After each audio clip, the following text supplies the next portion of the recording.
It started with one sentence, flat, quiet, almost like she was already mourning something that hadn't even happened yet. "No money, no party this year," Kelsey said, her voice barely cutting through the hum of our late-night phone call. I paused, dish towel still in my hand, staring out the kitchen window like her words might rearrange themselves if I gave them a second. "You serious?" I asked gently, already knowing the answer. She exhaled. "Rent's behind. My shifts got cut again. I might have to move out of the apartment if things don't change fast." I sank into one of the bar stools, heart tightening. She sounded small. Not angry or annoyed, just worn thin, like she'd run out of rope. And despite every boundary I'd ever tried to draw, that sound still did something to me. She was my baby sister. No matter how old we got, that part never changed. "I don't care about the party," I said after a beat. "You need to keep a roof over your head. That's what matters."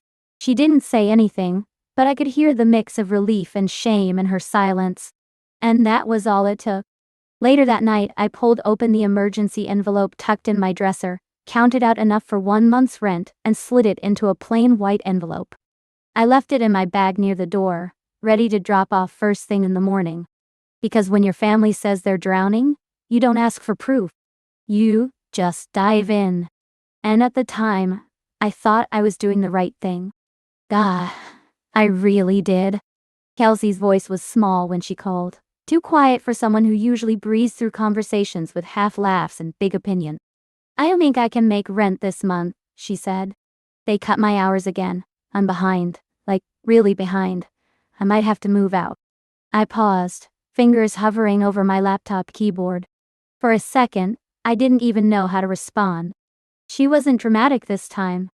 There was no flair, no spin. Just a flat, tired honesty that made me sit up straighter. Her apartment near campus wasn't much, but it was hers. A little space she'd worked hard to hold on to. I knew how much it mattered to her to not come crawling back home, to keep some sense of independence, even if it was barely hanging by a thread. So I told her gently, "Forget the party, keeping your place comes first, I've got you." She didn't cry. She just exhaled like someone had let the pressure out of a sealed bottle. After we hung up, I went straight to my sock drawer where I keep a small emergency fund, the kind of savings I rarely touch unless it really matters. I counted out just enough for 1 month's rent, tucked it into a plain white envelope, and slipped it into my work bag. That night, as I made dinner and helped Logan with his math homework, I felt a small ache in my chest. Not from regret, but from the kind of quiet heartbreak that comes with loving someone so deeply, you'll risk your own stability just to help them keep theirs. When Kelsey said she might lose her apartment, my heart sank. Her voice was flat, like she'd already accepted defeat. "I'm behind on rent case. Hours got cut again. I don't even know if I can stay through the end of the semester." I could hear the shame tucked between her words, and still, I didn't hesitate. "Forget the party," I told her. "A roof over your head matters more." After we hung up, I sat on the edge of my bed in the dark, the soft hum of the fridge filling the silence. Then I got up, crossed the hall to the small fireproof lockbox I keep tucked behind my son's old finger paintings. My emergency savings. Not much, but enough. I counted out 1 month's rent, 20s, 50s, crisp hundreds, and slid the bills into a plain white envelope. No note. No lecture. Just help. I tucked it into the front pocket of my tote, the one I use for errands, and set it by the door, ready to drop off at her landlord's office the next morning. As I stood there, hands still on the strap, something in me wavered. Not regret, exactly, but that quiet ache that comes from always being the one who steps in. I brushed it off. This was what family did, right? I told myself it was the right call. That when you love someone, you cover for them when they fall short. And I believed that. I really did. At least, I did back then. I slipped the rent money into a plain white envelope and sealed it slowly, pressing the flap down like it might hold together something bigger than just paper and bills. My hands were still slightly shaky from transferring the funds out of my emergency savings, money I'd promised myself I wouldn't touch unless things got dire. But this felt dire. Kelsey was family. She said she was behind, scared, maybe days away from eviction. What else was I supposed to do? The envelope sat in the center of my bag, tucked carefully between Logan's extra hoodie and a pack of wipes I always forgot to take out. I was planning to drop it off at her landlord's office the next morning. No fanfare, no guilt trip. Just quiet help like always. For the first time in days, I felt like I could breathe. Not fully, not deeply, but enough. I poured myself a mug of peppermint tea, sat at the edge of the couch, and watched Logan build another tower from his box of mismatched blocks. He looked up at me with his wide, curious eyes, and smiled. Small, easy, trusting. A part of me told myself I was doing the right thing. That maybe this time, it would help her steady her feet. Maybe this time, the support would land somewhere solid instead of sinking into chaos. I wanted to believe that. I needed to. I wasn't trying to fix her world, just give her a floor to stand on. And so I held on to that quiet hope, clutching it the way someone holds a candle in wind. Gently, protectively, pretending the flame wouldn't flicker. A few nights later, I was curled up on the couch, my body aching in that quiet, invisible way it does when you've been running on fumes for too long. The kind of tired that doesn't scream. It hums under your skin. Logan was on the rug a few feet away, stacking his plastic building blocks into some kind of spaceship tower, narrating the mission under his breath. His voice was soft, rhythmic, familiar, comforting. I picked up my phone, mostly out of habit. I wasn't expecting anything, just looking for a minute of mental white noise. Something brainless. Something that didn't ask anything of me. Facebook loaded slowly, the glow of the screen washing my face in cold light. And then, there it was. The very first post on my feed. I froze. Kelsey's living room. I'd recognize those string lights and that chipped IKEA shelf anywhere. But this time, the lights weren't soft. They were flashing.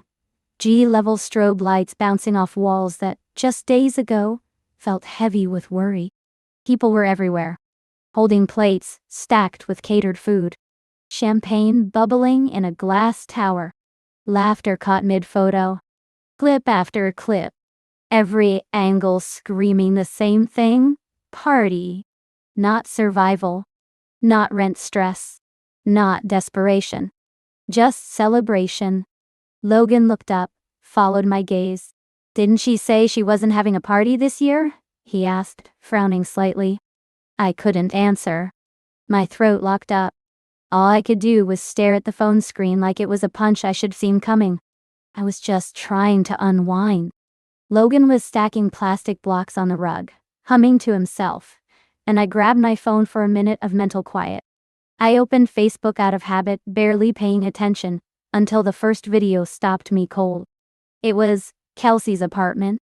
Same walls, same couch, same spot where she'd sat just 3 days ago telling me she might get evicted. Only now, those walls were pulsing with DJ lights, blue and red like a cheap nightclub. Music blasted in the background, and people I didn't recognize filled the frame, drinks in hand, laughter echoing. A whole catered buffet stretched along the kitchen counter, trays steaming under heat lamps. And right in the middle of it all, a champagne tower, crystal glasses stacked 3 stories high, catching the lights like a damn movie set. Clip after clip, photo after photo. From every angle, it was the same place she claimed she couldn't afford to stay in. I couldn't move. My fingers tightened around the phone. My chest went hollow. Logan looked up, confused. Didn't she say there's no party this year? I didn't answer. Couldn't. I walked to the front door, grabbed my bag, pulled out the envelope I'd filled with her rent money, and laid it flat on the kitchen table. My hand shook as I took a photo of it. Then I texted her 2 words. Return to sender. And just like that, something inside me cracked, quietly, but completely. Logan looked up at me from the floor, his small hands frozen over a half-built tower of plastic blocks. On the screen in front of us, a video played on loop. My sister's apartment flooded with flashing DJ lights, bodies swaying to bass-heavy music. A champagne tower shimmering under strobe effect. The room smelled like grilled cheese and applesauce. I'd made him lunch minutes earlier, thinking today would be simple. "Didn't she say there was no party this year?" he asked, frowning, his tone more confused than accusatory. My throat tightened instantly. I couldn't answer. The words clung to the back of my tongue like they were caught in molasses. I just stared at the screen, at the crowd laughing behind her couch, the same couch I sat on days ago when she said she couldn't afford rent. I felt heat rise behind my eyes, but I blinked it back. Logan was watching me too closely. Instead of replying, I stood up, walked over to the front door, and pulled my bag off the hook. The envelope was still there. Rent money, done.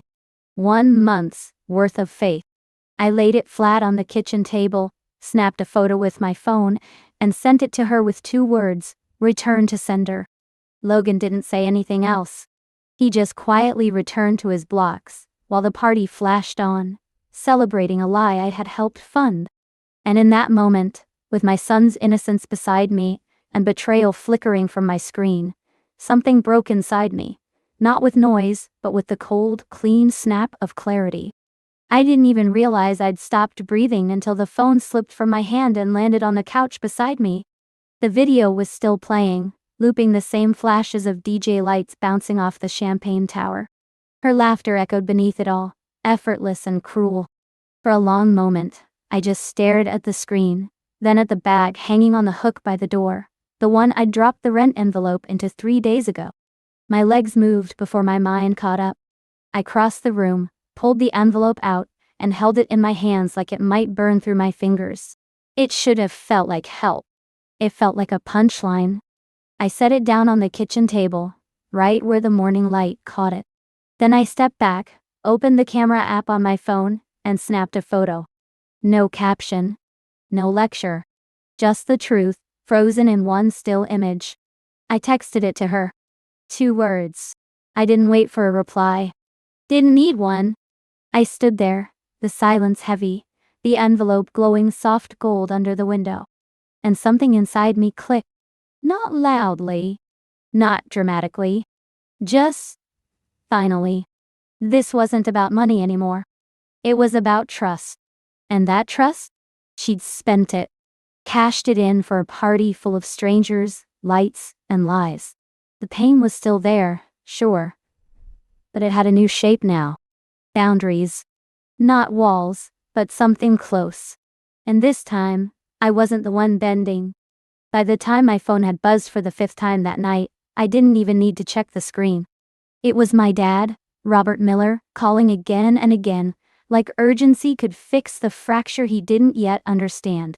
I didn't answer. I couldn't. The next morning, everything felt heavier. My limbs, my chest, even the air pressing against the windows.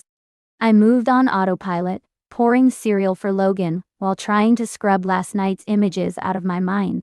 But the photos wouldn't let go. Kelsey's apartment glowing with DJ lights, people holding champagne flutes, that ridiculous glittering tower stacked with glasses. The same apartment where she sat across from me days ago, nearly in tears, talking about eviction. I loaded the dishwasher like it owed me something, each clank louder than necessary. Logan, still in his pajamas, chattered about a Lego build he wanted to finish. I nodded at the right times, but my head wasn't in the room. It was still caught between rage and exhaustion. Not the kind of rage that explodes. The quiet kind. The kind that sits in your bones when you realize someone looked you in the eye, lied straight through their teeth, and let you carry the weight of their mess. I wiped down the counter too many times, trying to keep my hands busy, to keep from screaming. I wasn't just tired, I was emptied out. And still, the phone buzzed again. Dad, dial. Again. I let it ring.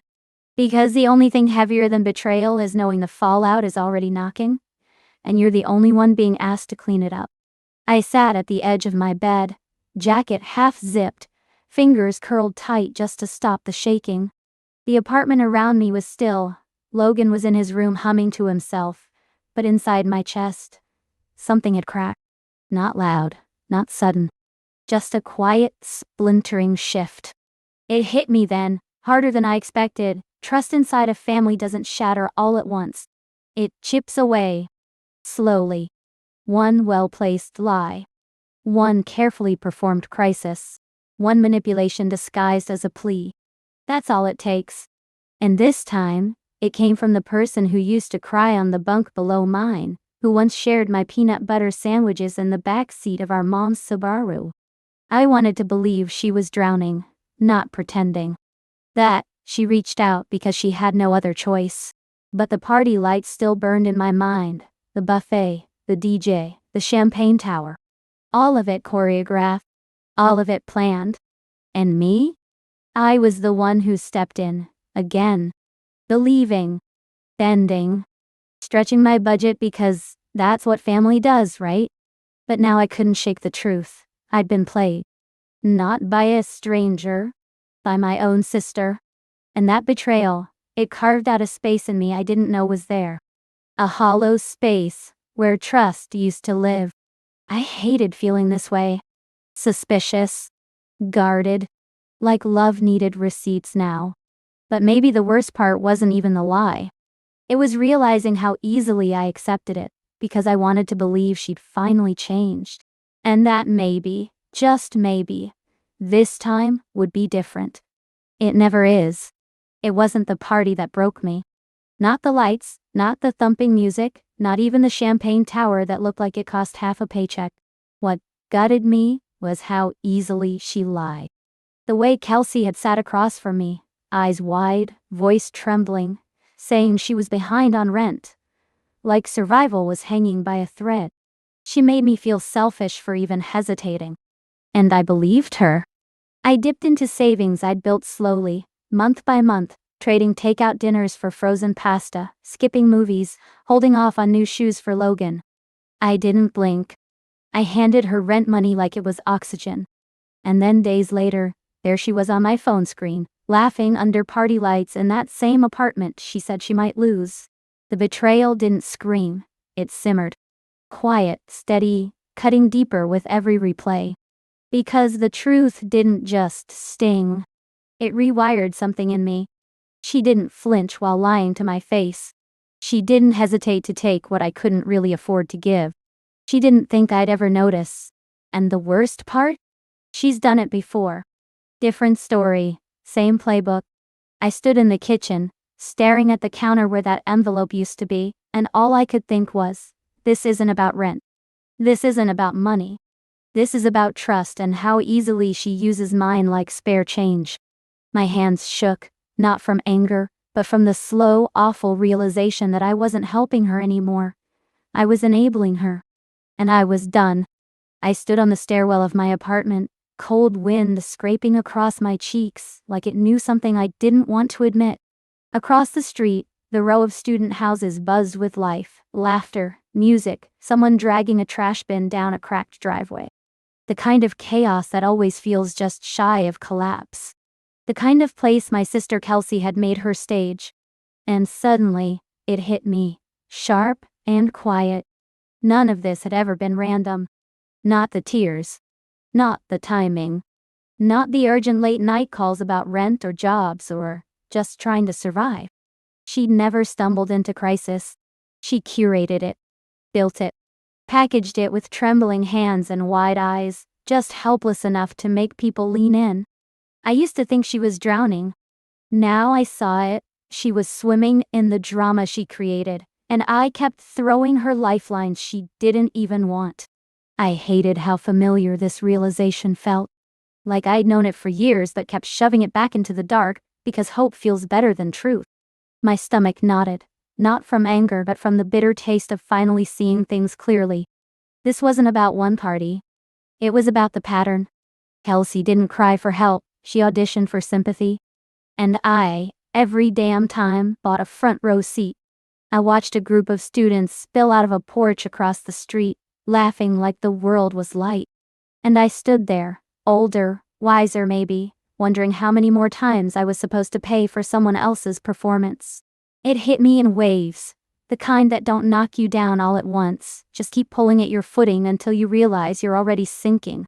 The party hadn't been a misunderstanding. It wasn't something she got roped into. It was a choice. A flashy, curated celebration with champagne towers and mood lighting. And she made it knowing exactly where her rent money came from. My emergency savings. The same account I dipped into when Logan needed a new inhaler, or when the car broke down last winter. I stared at those photos like they were evidence in a case I didn't want to solve. Every laugh, every glittering glass, every caption screaming best night ever. They weren't just moments. They were proof. Proof that my sister didn't just lie. She calculated. She performed helplessness because she knew I'd show up. And I always did. Until now. What gutted me more than the betrayal was what it buried. The version of her I kept hoping would finally surface. Responsible, steady, honest. The one I defended to my parents, the one I covered for again and again. She didn't just disappear tonight. She died a little. I wasn't angry in the way people expect. I didn't scream or throw things. I just sat there, breath caught somewhere between my lungs and my throat, quietly mourning someone who, I realized too late, only ever existed in my hopes, not in reality. And that kind of grief? It cuts the deepest. My phone buzzed again, softer this time. A text, not a call. I glanced at the screen, already bracing myself, and there it was. 4 words from my mother. Call your dad. He's worried. No. How are you? No. What happened? Just an assignment. A gentle command, wrapped in faux concern, but hollow at the center. I stared at the message, thumb hovering, and felt that old familiar knot tightening in my chest. This was her pattern. Always was. Dodge the discomfort. Avoid emotion. Pass the tension like a baton and hope someone else smooths it out. And that someone was usually me. She wasn't asking me to explain. She didn't want to understand. She just needed the family dynamic restored. Order over honesty. Harmony over truth. My role was the same it's always been, the mediator. The fixer. The one who absorbs the discomfort so no one else has to. I set the phone down, screen still lit, and exhaled slowly. A heaviness settled in the room, like all the air had thickened. For a second, I could almost hear my mom's voice, light and clipped, pretending this wasn't a big deal. Just talk to him. Don't make it worse. But I wasn't the one who broke anything. And yet, here I was, again. Quietly expected to hold the cracked pieces together. Not because I caused the damage, but because I knew how to hide the mess. This time, I didn't pick up the phone. And for the first time, I let the silence be hers to deal with. I spotted him before he saw me, standing near the entrance of my building, hands stuffed deep in his jacket pockets, eyes fixed on the concrete like it could offer him answers. My dad doesn't show up unannounced. If he's here, it means words on the phone wouldn't cut it. I walked up slowly, already bracing for the emotional tightrope I knew we were about to walk. He looked up as I approached, his face carrying that familiar mix of weariness and quiet conviction. We didn't say anything at first. He just nodded toward the bench by the walkway. We sat. Then he spoke, low, measured, like every word had been chosen and weighed. He'd talked to Kelsey that morning. She was crying, said I'd gone cold without reason. Claimed the party wasn't hers, that it was just friends, and that I was holding money over her head like a punishment. I didn't flinch, but something in me sank. I could hear the tug of war in his voice. Wanting to believe her, wanting to support me. Caught in the middle, again. That's the thing about being the dad who fixes everything. Eventually, you're just patching over the same crack with a thinner layer each time. I loved him. God, I did. But I wasn't going to unravel myself just to make him more comfortable with the mess we were in. I let the silence stretch. Not angry. Just done. He waited for me to make it easier. I didn't. And that, I think, was the moment he finally understood. When I opened the door, Kelsey stood there like a kid caught sneaking out past curfew. Hoodie up, shoulders hunched, eyes darting past me into the apartment like she was searching for a reason not to feel guilty. She didn't ask to come in. Just pulled her phone from her pocket, and held it out like it might explain everything. No words, just silence and that damn phone glowing in her palm. I took it, reluctantly. The screen lit up to a group chat, names I half recognized. Her friends. And then I saw my mother's name. I didn't even know she texted like that. But there it was, in plain language, casual and cruel. Kelsey had told them I'd cover her rent, like always. My mom had chimed in, joking that I never check anything anyway. Then came the party planning. Suggestions for streamers. Ideas for the playlist. Champagne brands. They weren't scrambling. They weren't desperate. They were plotting. My hands didn't shake. That almost scared me more than if they had. I just handed the phone back and looked at my sister. Really looked at her. She wouldn't meet my eyes, probably afraid of what she'd see in them. But I wasn't angry. Not anymore. I wasn't even surprised. What I felt was a kind of clarity, cold and sharp. I didn't slam the door. I didn't yell. I just said, "I'm done," and stepped back inside. Click. Meal. The door closed soft behind me. Not a wall. A boundary. One that should have existed a long time ago. And this time, I wasn't the one crossing it.